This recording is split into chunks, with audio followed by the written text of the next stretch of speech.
नारायण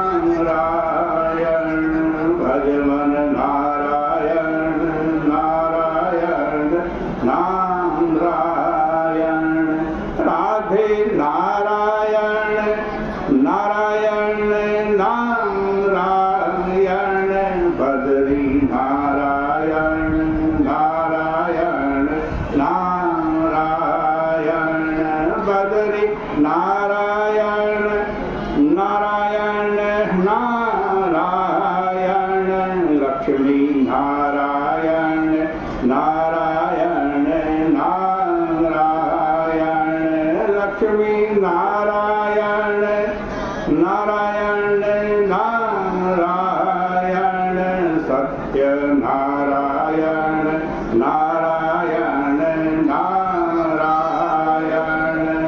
सूतुवाच सूत जी कह रहे हैं पुनरग्रे प्रवक्ष्यामि शृणुद्धं मुनि सत्तमा पुराचोल्कामुखो नाम पश्चासीन महामति जितेन्द्रियः सत्यवादी हिरो देवालयं प्रति दिने दिने धनं दत्ता द्विजां संतोषयस्तुति। आगे की कथा सुनाते हैं ऋषि, सुनो।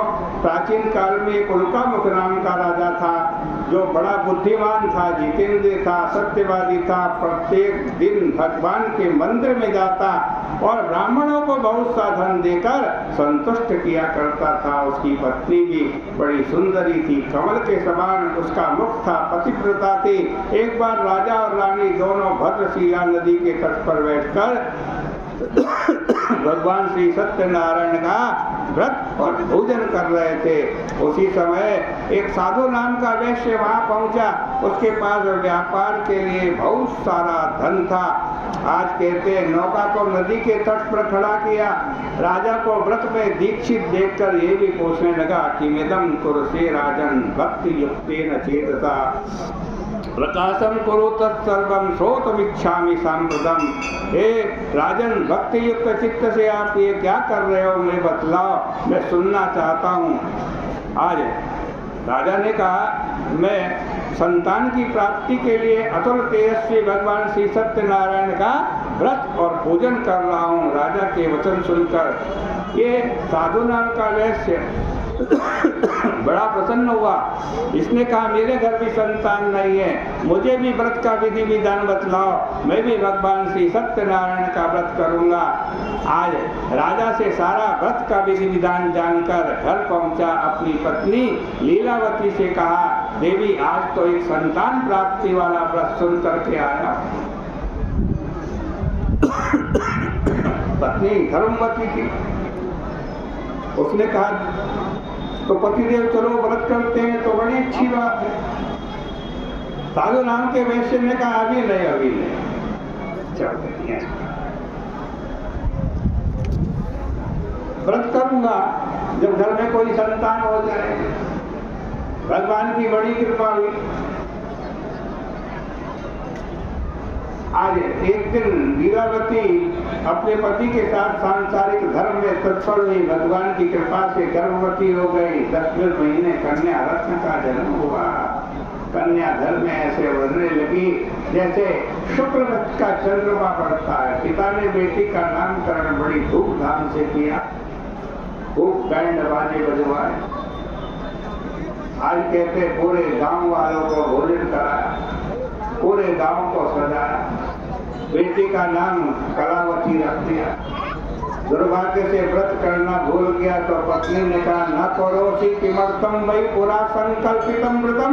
हे पतिदेव, आपने संकल्प किया था वो व्रत क्यों नहीं करते हो? साधु नाम के वैश्य ने कहा वो व्रत करना तो भूल गया था, लेकिन क्या करूं, अब तो न धन है न समय है। ये साधु राम के वैश्य की कथा नहीं, आपके हमारे जीवन की भी कथा है। हम अपने सुख के लिए, दिखावे के लिए, अपने वैभव को दुनिया को दिखाने के लिए बहुत खर्च करते हैं, लेकिन भगवान का पूजन का समय आए तो न हमारे पास समय रहता है न धन रहता। ऐसा न कर। हमारा शास्त्र कहता है धर्म करना है तो क्या सोचना चाहिए और धन कमाना है तो क्या सोचना चाहिए। जब धन कमाना हो तो सोचो मैं अजर हूँ, अमर हूँ। अजरामरवत प्राज्ञ विद्यामर्थम च चिंतयेत्। मैं अजर हूँ, अमर हूँ, ऐसा सोच करके धन कमाओ, विद्या कमाओ। लेकिन जब धर्म करो तो क्या सोचो, गृहीत कैसे तो मृत्यु ना धर्म आचरित। तुम्हारे पाल पीछे से मृत्यु ने पकड़ रखे हैं, कब मृत्यु खींच करके ले जाए, ऐसा सोच करके धर्म करो।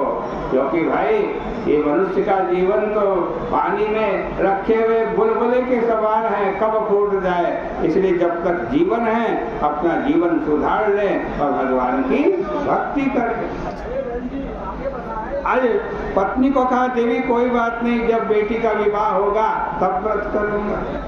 ऐसा कहकर के व्यापार करने लगा। घर में कलावती धीरे धीरे बढ़ने लगी, समय का पता नहीं चला। एक दिन सखियों के साथ नगर में अपनी बेटी को घूमते हुए देखा, सोचने लगा, ओहो मेरी बेटी तो विवाह के योग्य हो गई है। तुरंत अपने दूतों को कहा, जाओ मेरी बेटी के लिए योग्य वर खोज करके लाओ।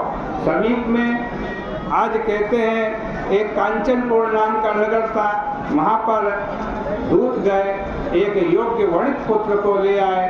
साधु नाम के वैश्य ने भी अपने धन वैभव और बंधु बांधव के साथ मिलकर अपनी पुत्री का विवाह उसके साथ कर दिया।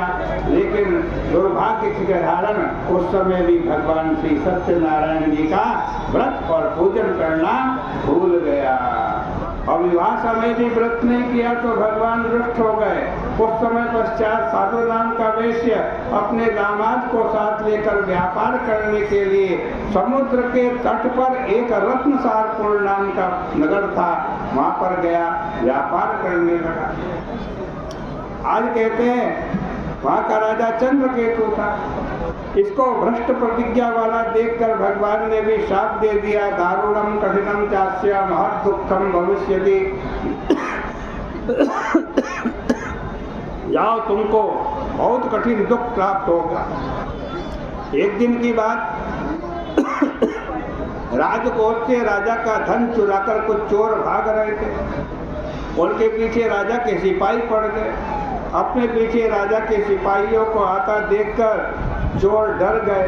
रास्ते में ये दोनों वैश्य बैठे थे, इनके पास धन फेंककर चोर तो भाग गए।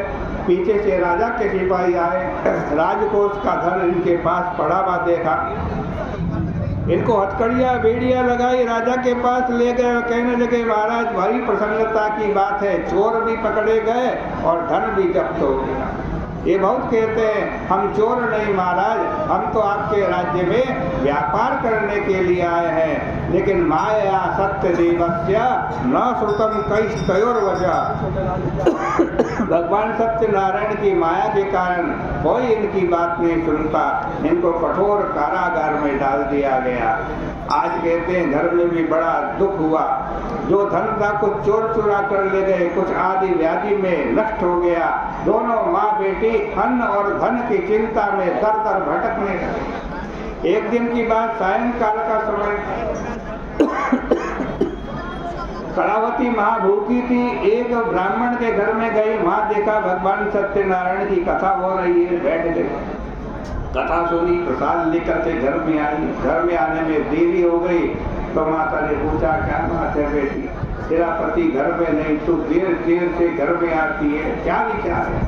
कलावती ने कहा, भैया ऐसी कोई बात नहीं, समीप में एक ब्राह्मण के घर में गई थी, वहाँ मनोकामना पूर्ण करने वाला एक व्रत देख कर के आई हूँ। देखो मैया प्रसाद भी लाई हूँ, अपनी बेटी के हाथ में भगवान सत्यनारायण का प्रसाद चरणामृत जिसमें तुलसी मिली हुई है उसको देखा तो कलावती को भी, लीलावती को भी अपने पति का संकल्प याद आ गया। ओहो मेरे पति ने संकल्प किया, आज तक व्रत नहीं किया, इसी कारण तो ये कष्ट दुख तो नहीं आ गए। तुरंत घर की सामग्री जो बची कुची थी उसकी बेची, भगवान के पूजन की सामग्री एकत्रित की, घर में ब्राह्मणों को बुलाया, बंधु बांधवों को बुलाया, बड़ा श्रद्धा भक्ति पूर्वक भगवान श्री सत्यनारायण का व्रत और भोजन किया और भगवान से प्रार्थना की, हे प्रभु मेरे पति से दामाद से कोई अपराध हो गया हो तो क्षमा कर देना, इस व्रत से आप संतुष्ट हो जाएं। भगवान को कुछ ज्यादा नहीं चाहिए, भगवान तो भाव के भूखे हैं। एक तुलसी का पत्ता चढ़ा दो उससे प्रसन्न हो जाते हैं।